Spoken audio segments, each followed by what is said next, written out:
Hello and welcome to JomezPro's coverage of the 2019 United States Disc Golf Championship. Our coverage is brought to you by the Patreons. We could not do this without you guys. We're bringing you round one, front nine feature card action from the final major of the year. BigSexy Commentary here with you. Nate Sexton, Jeremy Koling.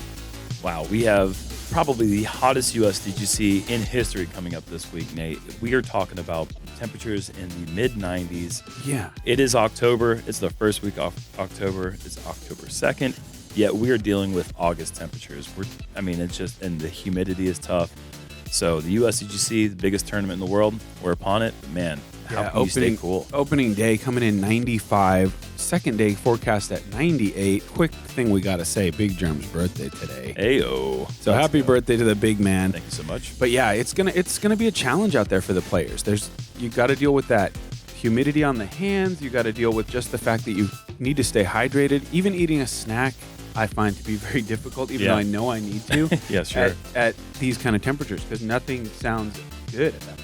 It was an interesting thing on the course, being out there and seeing the leaves falling and all the pumpkins and stuff like that on the ground. Yet we're like, okay, well, it's like mid-December temperature, but it's supposed to be fall. Yeah. It's not normally like that out here. Let's get into our card. James Conrad coming in with that birdie percentage, ninth at 45%. That is solid, and it's exactly what you'd expect from a player like him. As we see him last year jumping over the ropes to make that circle two putt.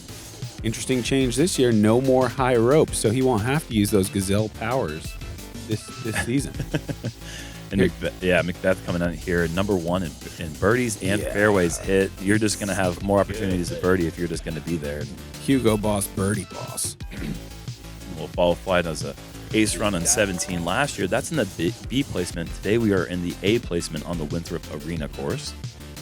Austin Turner, number one qualifier from Monday. That's a new thing that he got the honor of playing on the feature card after qualifying in first position. And we're actually going back to an old tradition where we have Noah Osborne, the amateur world champion, gets to play with the former U.S. champion. That is a tradition that they used that goes way back in the traditions of this event. It's something that I actually had the honor of doing back in 2008, playing with Ken Klima, the 2007 champion. It's a memory I will never forget. I'm sure this will be the same for Noah Osborne. And Noah, blank canvas, ready to accrue some stats. Oh, yeah. Let's go. See. Yeah. Hole 1, par 3, 389 going down the hill, and this plays hazard. So anything outside the ropes on the left, long, or right is going to play where it lies with one stroke penalty. It's a nice starting hole downhill, straight putter backhand, or forehand driver. Yeah, it's not too difficult. It's definitely a change. We're definitely stepping up in this hole normally with two holes in. But there's definitely some pressure always starting this event off. This being the first hole with OB getting closer and closer every year, seemingly. Definitely. Not just seemingly. Yeah, actually as well. James with his signature AVR down that right side. Doesn't appear that it's going to hyzer quite enough, but it is going to stay safe. Yep, and that's in that long step putt range. Like you said, no worries about any yellow ropes to jump over today. And you see Paul going to that chalk bag early. I think that's going to happen every hole because the humidity and the heat is just going to make it so tough to get that grip that you feel confident in.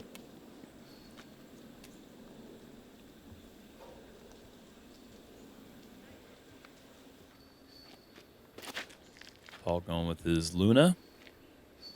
Hanging that right side out there just like James, but just a little bit closer, just inside the circle. And look how close it is to the out of bounds, that white stake. So that is very tight. Even Paul, they aren't sure. Yeah, see, they got to wait for the spotter to get That's how close it is on that right side of the green. And Austin Turner, a player that obviously you guys are probably familiar with, but he's been injured most of the season. Happy to see him back and throwing and playing disc golf again. And huge congratulations on that great qualifying round to be the top qualifier, earning a spot on the feature card. Yeah, absolutely. Wow, really talented player, young guy. Sad to see him down with the injury. I hope that he can leave that in the past and play healthy for the next few seasons. And this is the first time that we've seen Noah Osborne on camera, or I've never even seen him ever at a tournament. So this is me exciting to watch this young kid play. Yeah. Amateur world champion. Wearing the Army shorts and the USA shirt. I love it. And this is the drifting right on him. What a kick. Absolutely. He's going to be putting. I also want to give a quick shout out to Andy Green, the guy that calls out all the players' names. He's called out every single tee time name in the history of the event, going all the way back to 1999. Wow. And we see James Conrad there make a bid for it. Coming up a little short. Noah does the same. And we got to talk about Nick Newton. Yeah. Now that no one has aced this hole on camera, we got to talk to the one guy who did ace this hole to start the tournament off. What a dream start on the hole that is just so right there for the taking. You never see anyone ever ace it, it seems like. Paul starting off the championship the way he finished the last one. Birdie on hole 1. There's been times in the past where this hole had a $10,000 ace bounty. Mm-hmm.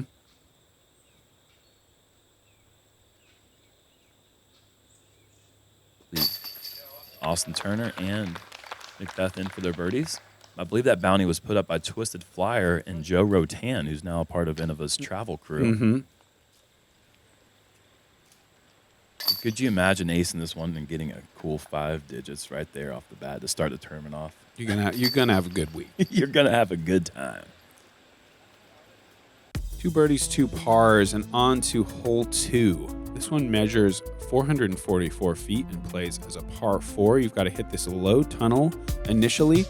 Push forward as far as you can because you're about to see this Mando tree. You've got to stay left of that and then hook hard right into this really protected green. So the longer you are off the tee, to a point obviously, the better your angle's going to be able to skip one down here. This green is sort of sneaky sloped too. You're going to see more rollaways here than it looks like on camera. It looks pretty flat, but there's a little bit of slope to it. Well, yeah, that's that high-speed sidearm with an overstable disc to get around that corner sometimes can just stand up and just keep slowly rolling all the way to the edge.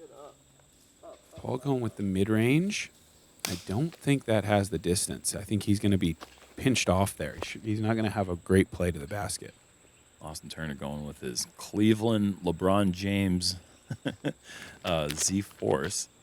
I'm laughing just because it's outdated. Interesting approach to go with the Anheuser forehand as a lefty. I wouldn't have guessed that would be his play. It seems like that's in a good spot, though.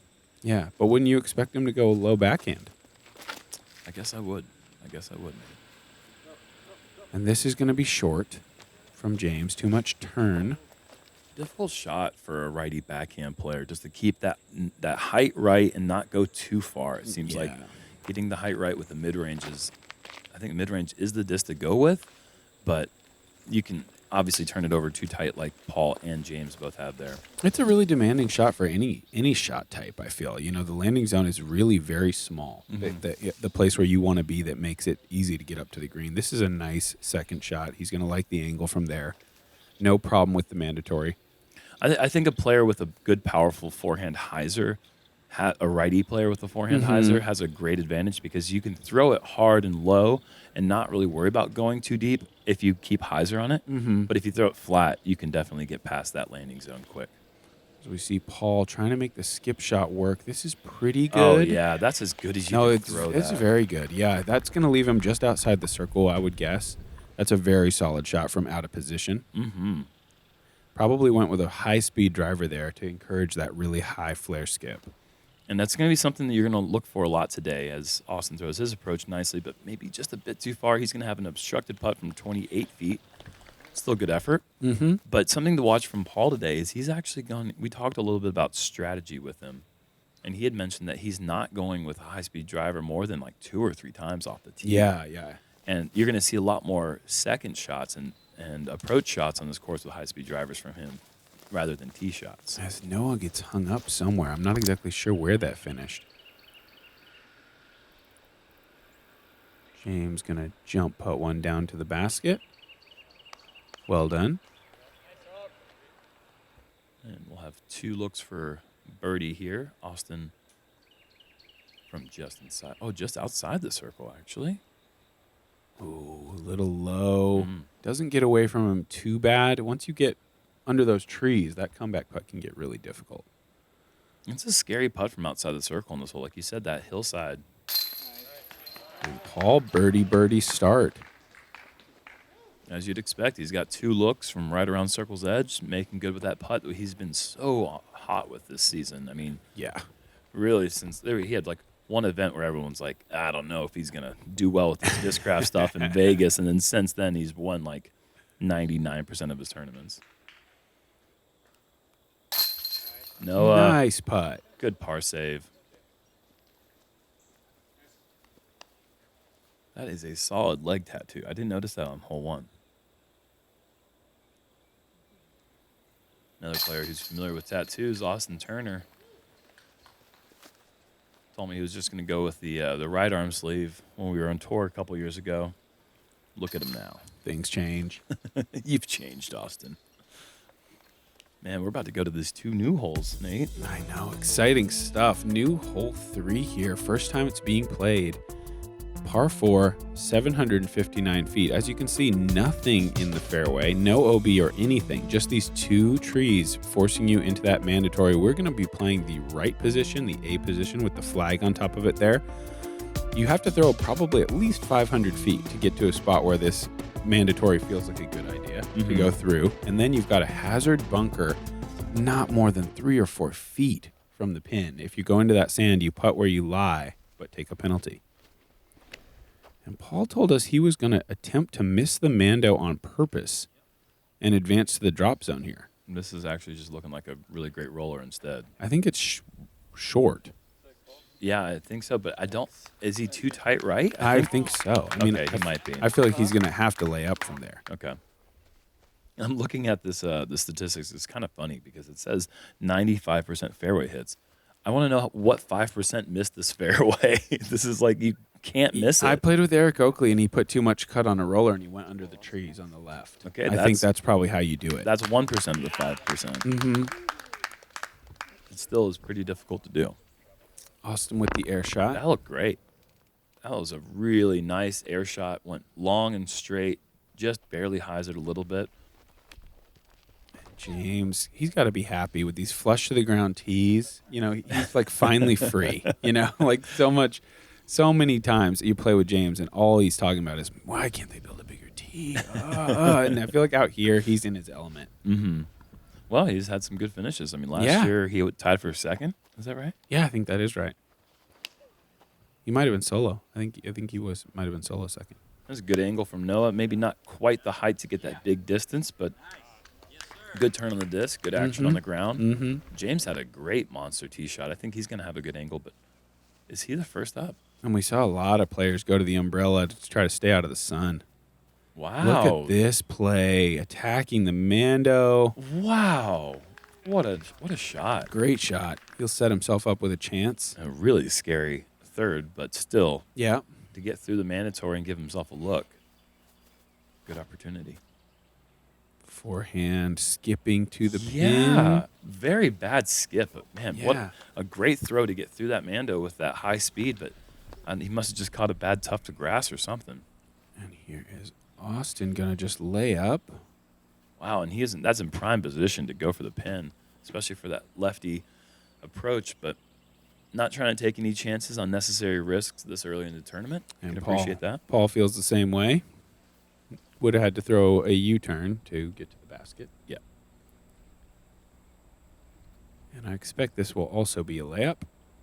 No real sense in going at this with the sand behind it. The green is totally safe. What do you think? You got like 10 feet from the pole to the OB line, or is it even less? Way less. Okay. I think like less than 5, perhaps. Is it that close? Yeah, but we're about to see. Wow, Noah lining this up. Noah, great effort with that scary putt. Managed to hit enough chains to sit right there. He'll have a tap-in par. James getting inside the circle, no interest in laying up. He's going to collect the birdie. Right-hand, backhand birdie on the A position on the new 3. That's awesome. That is really, really cool. Here you can see, the shadow of the basket at noon is almost in the sand. Yeah. So yeah, that's a good point. Yeah, this is the noon tee off. The high noon is the traditional time for that pairing of the former champ and the current amateur world champ. So like I said, I'm glad to see them go back to traditions. As this event has changed over the years, they've tried new things, and some things are just traditions that should stick. And I'm glad that they stuck with that one. Speaking of new things, hole 4, par 3, 299 through 2 sets of double mandatories, forcing the player through this set, then through all these trees, and then right at the end, another mandatory. So if you make it through that first shot and just barely go to the right or left of these trees, you're going to the drop spot with a penalty, and you have about a 45-footer to save your par.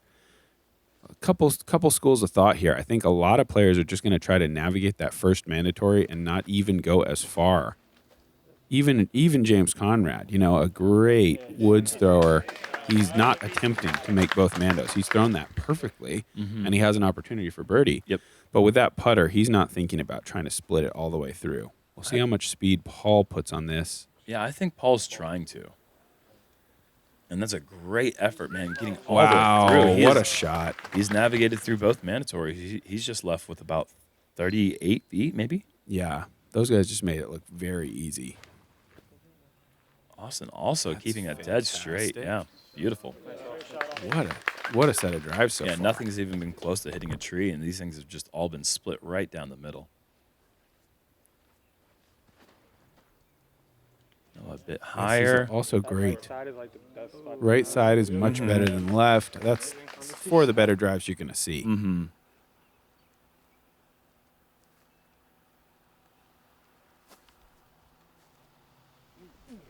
And that was Good an effort. shot. Yeah, he's running for birdie there. I think all these guys are going to be trying to run up their putts from anywhere from 35 to 50 feet. Oh, a really solid effort.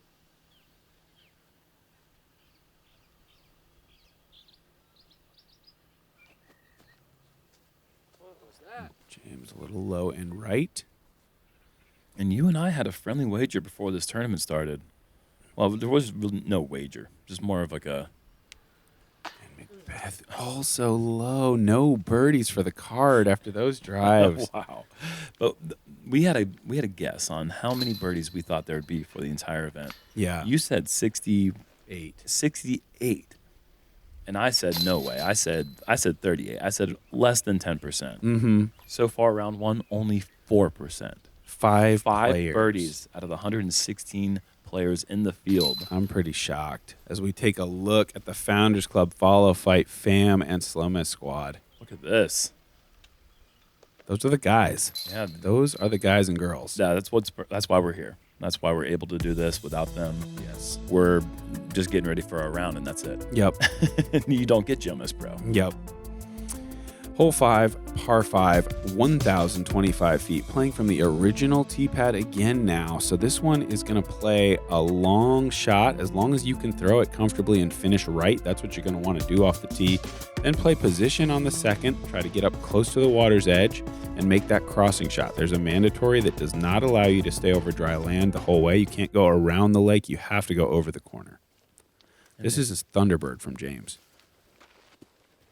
This tee pad brings a little bit of anxiety to a right-hand backhand player if you don't keep this drive turned. This is a huge drive. My goodness. Yeah, that is a big shot, and that really allows him to play a short, slow shot to the point that he wants to go across the water in his third. Paul is playing the Avenger SS roller play, and he's trying to give himself a look at 3. Paul's the only player to actually 3 this hole in tournament from this original tee pad.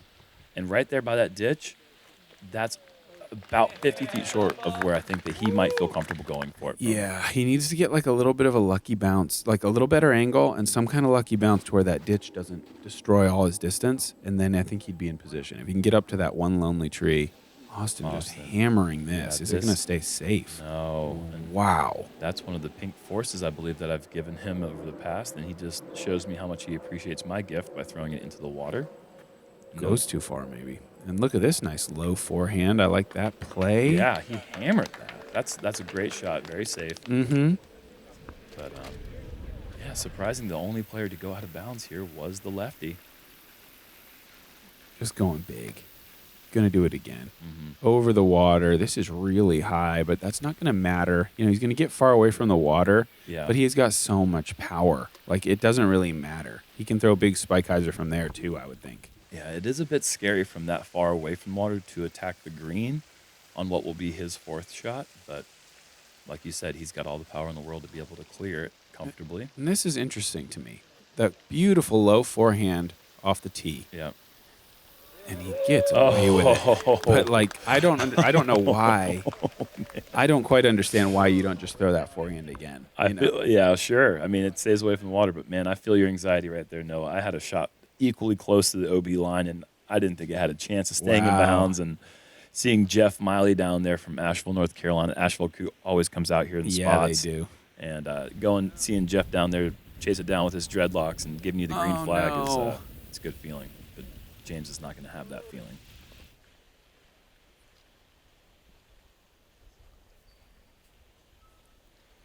Paul with a putter.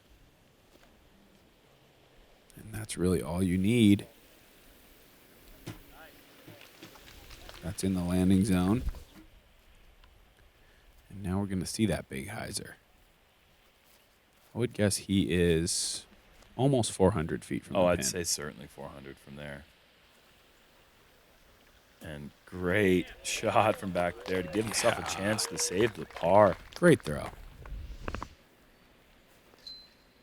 And just from right at the water's edge.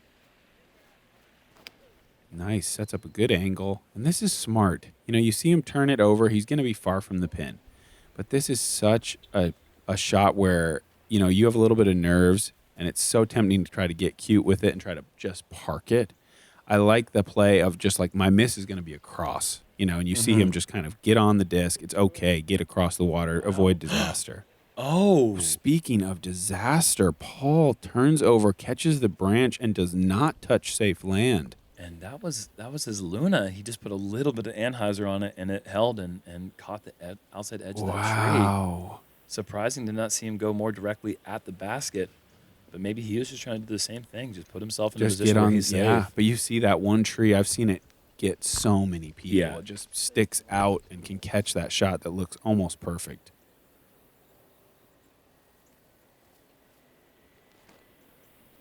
James with the putter. Yep. That is so good. Yes. He'll be able to save his par. That's well done. Unfortunately, his MD4 was close enough to the edge to be able to reach in and grab it out. Noah, I think he's about 50-50 from this range. That'd be a good percentage. Yeah.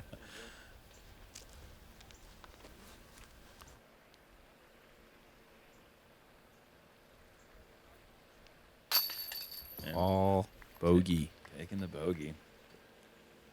Minimalizing. That's called Germanology. We're going to shout out Henry Childress, my roommate, who came up with Germanology when I say things that dumb. But minimizing the mistakes there for McBeth. Oh, man. And Austin low on the par save attempt. Austin also going to take a bogey here. And James and Noah able to save their pars. Noah, all great through the first 5 holes. Honestly, yeah, not too bad. No, it isn't. Actually pretty good. You definitely want to get some birdies to start this course off, but, you know, hole 1 and hole 2, original 1 and 2 were kind of birdie holes. They were. And 3 and 4, they're not birdie holes. The new ones, no. The Winthrop Arena course, I would say, is a stroke, 1.25 strokes harder than the Winthrop Gold course. Yeah. Hole 6, par 3, 371. It's the beach hole. If you are not in bounds, you go to a drop spot roughly 45 feet away, putting straight at the water. These guys are likely going to go with the low driver and try to skip it onto the sand. You also have to be wary of the OB on the right. This is looking too left, if anything. Oh, but a good hit to sit down there. And James obviously didn't like it out of his hand, but he'll be able to jump putt that one up onto the sand and take his par most likely. Oh, no. That's a this mistake. Needs trees. Needs trees. Yep, that's not going to hit any tree. And that's on the other side of those little reeds there. You'll never see that disc again. Most likely not. The rake can't get there with those reeds, unfortunately. McBeth trying to throw right down the middle. He told me he's throwing a buzz here. Whoa. Doesn't even get any skip. I mean, Yeah, that's what you'd expect a little bit out of the mid-range. I'm kind of surprised he doesn't go to a driver there and embrace the triple skip. I think he's just trying to stay away from those high speeds as much as possible in this course. That's how. Oh, this is not good. That OB on that side, unless it's really short. Yeah, it's short. I guess that's his play. Yeah, it looked like he didn't really miss his throw. It Yeah. just came out a little short, and yeah. I expected him to be a bit more aggressive than that and try to turn something into a spot where you could have a putt. And this is one that in my wise 34 years now, I've accepted just playing this one for a par. I've taken some really big numbers on it, and I think that when you think about the difference between a 2 and a 3, it's much different than a 3 and an 8. Yeah, true. I took an 8 on Jomez last year. That's pretty hard to do, though, Jerm. I really don't think you'll ever do that again. Yeah, well, miss a couple of putts from that drop zone. McBeth. Oh, wow, 66-footer. I guess the buzz was the play. Smart play. Just hitting a putt so much farther than the drop zone. That was nasty. And he had a decent angle to run that Wow, putt. look at it just hang on. Beautiful putt. But if that has more hyzer and he misses that, that's out of bounds. Yeah, and you're throwing certainly from the could same be. spot or you're going to the drop zone. Yeah. What a birdie putt. This is the drop zone here. Pretty scary. Very common to have players miss that a little low.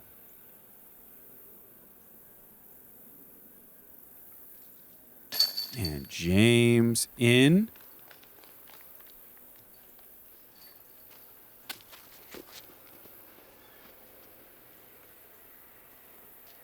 We've got Austin for his par.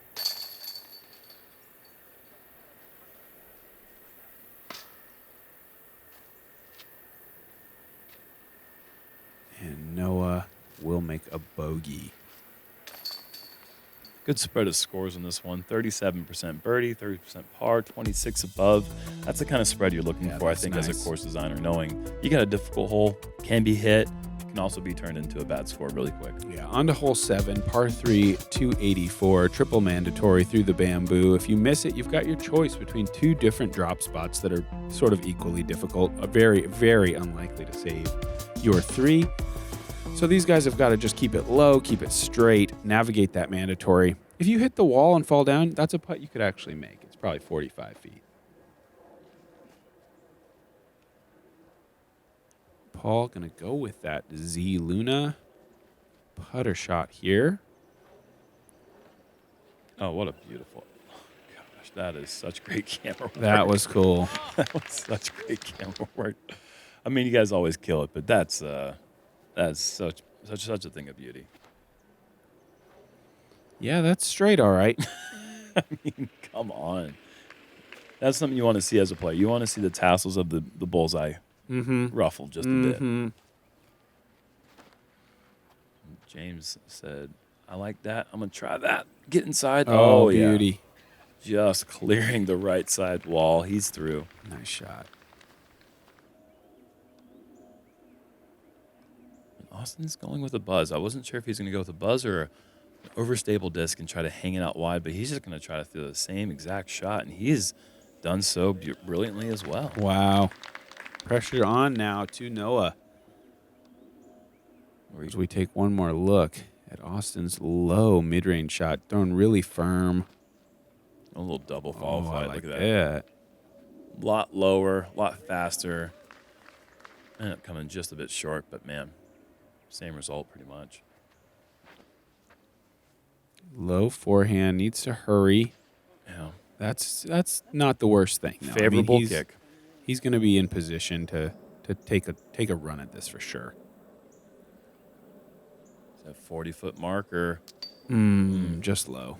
Seen that a couple times this round. I don't know if that's a little bit of nerves coming in playing with #1 player in the world, former champion, James Conrad. I mean, obviously all big marquee name players. And, and the biggest event, feature car with Jomez for a first-time player is a big deal.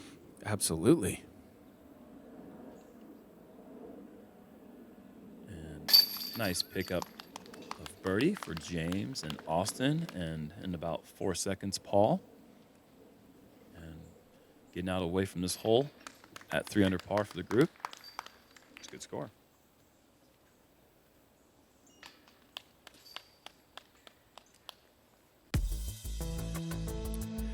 Hole 8, par 4, 697 feet through the trees. There used to be a lot more of them, though, but the hurricane a few years ago knocked a lot of these trees down, so the pin has been moved a bit longer and more OB added to that left side as you see the drone fly over that OB area.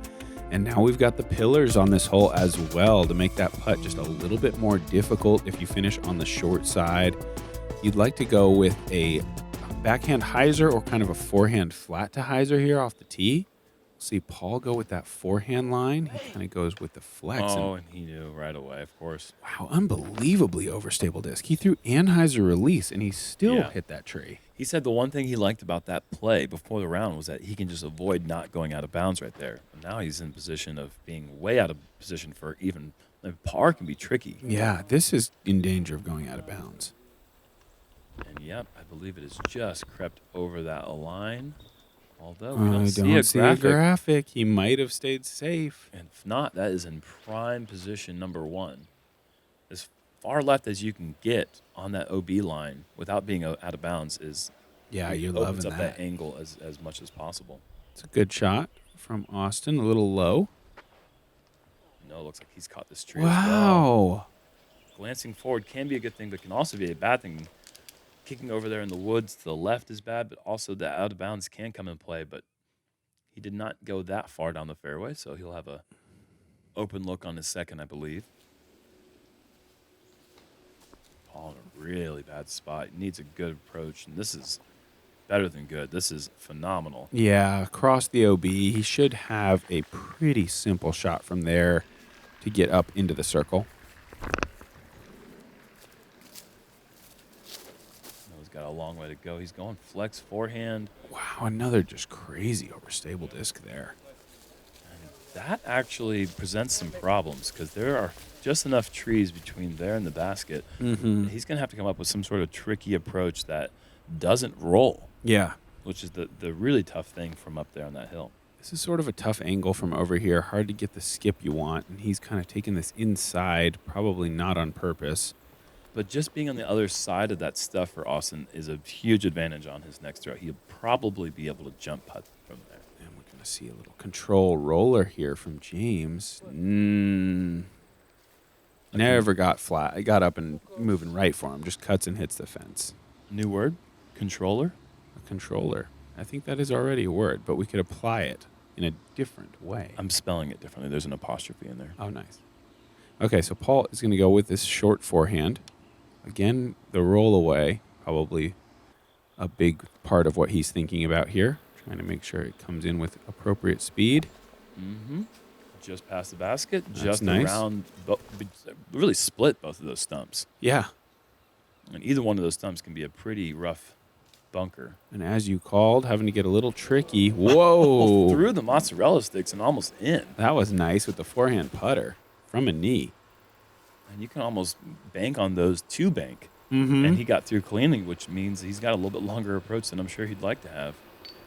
James through got the a little piece. Man.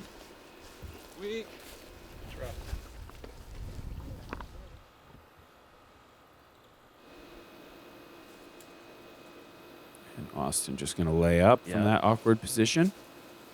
Good spot away from the mozzarella sticks of justice.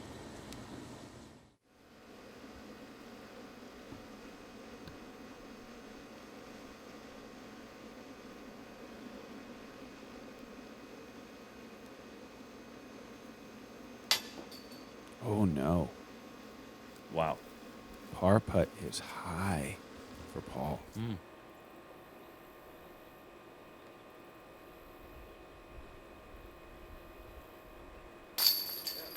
Noah able to collect the par after the errant tee shot. Anytime you're hitting early trees in this one, you're walking away with a 4.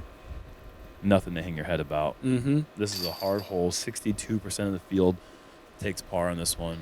And not that many. 16% of the field is a small number for birdies with 116 of the best players in the world. Leaderboard check-in time from UDisc. We've got Nathan Queen, 5 under. Eagle McMahon, 5 under through that first 8. A lot of other big names moving as well. And we got a giveaway.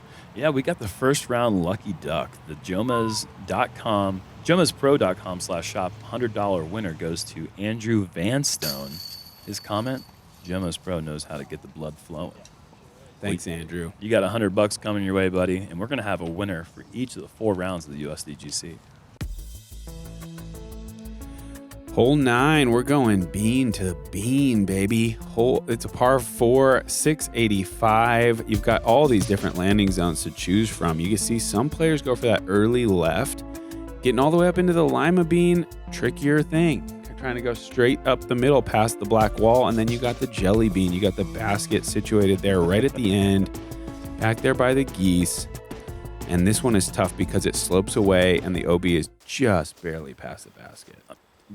Nate, if you look at this right here, it looks like it's a peanut. Is that a peanut or is that a jelly bean? It's a jelly bean. It could be a peanut bean as well, in my opinion. When you do the whole previews, you understand. You get to name them, man. But, I mean, that's a jelly bean. Look at this rock. This could be in danger of going out of bounds long. Just a little rock shot. Nope, it is not. It is perfect. It's exactly where you want to be with that aggressive tee shot. King. Mid-range. That is beautiful. Austin going for the low hyzer, catching a little bit of stuff early that's not going to have the speed to get there. And all OBs go to a drop zone. Fortunately, the drop zone is at the base of the lima bean. So you have a chance to get to the jelly from there. Right, and it's 366 feet from the pin. And we got a fava shot here. He goes for the early bean, the fava bean. That's a rarely seen, but he's in there now. And this is going left side lima. This could actually be short and is short. Paul is, I'm not going to say, I don't want to say struggling. He's at 2 under par, but definitely mistakes we don't see him normally make. Pretty straight mid-range shot off the tee that he throws errantly, missing a short putt right before. Not used to seeing that from him, obviously. That's why he's #1 player in the world, 1059 rated. And that's a perfect shot from Noah. Going to have a pretty simple shot across from there. To the peanut bean. Not a bean. And this is the drop. Probably 360. 366. 366. But this might be too far. No, it isn't. And I thought it was turning on him. I guess it did turn, but stays in bounds. Mid-range. And I just saw something for the first time there. That flag, that green flag, was a tie-dye green flag. From where you're standing, when you see the green flag, you don't see all that detail. You just see green is good, baby. Oh, like the spotter's flag. Yeah, it looked like it. It looked like it had a little tie-dye accent to it. Wow. And that's coming up well short. That's a really difficult putt. And the out-of-bounds line on the back side of the peanut bean, as we all know it and call it, is really short behind the basket. So there's a lot of space on the front edge, but the back edge is quite tight, especially right at the ridge where it starts sloping down. James coming in. What the perfect speed with that mid-range. Just stops it on a dime right at the basket. Mid-range, folks. Incredible. And just a moment before the disc landed, I thought he might have had too much steam on it, and it just stopped on a dime. That nose-up control was just perfect. And Noah making 3-bean chili here. He went everywhere he needed to. No one's eating 3-bean chili on a day like this, man. We are all out here sweating. Paul with the dangerous choice going black on a day like this when the heat is on. This is an important putt for Paul. Man. Low. Bogey to finish the front 9. He's asking for it to stay up in the air. He's going to finish the front 9 at 1 under par.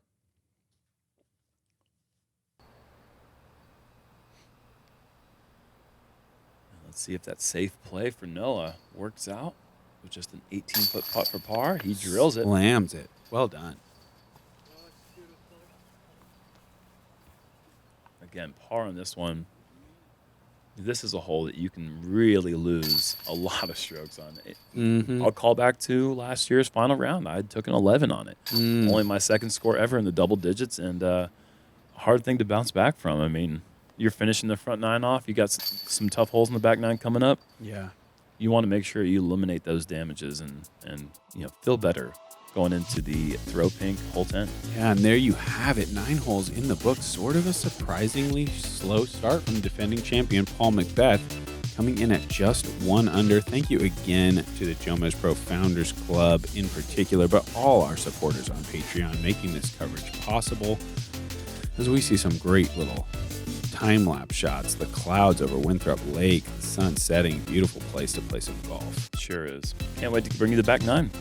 Big Sexy. Out.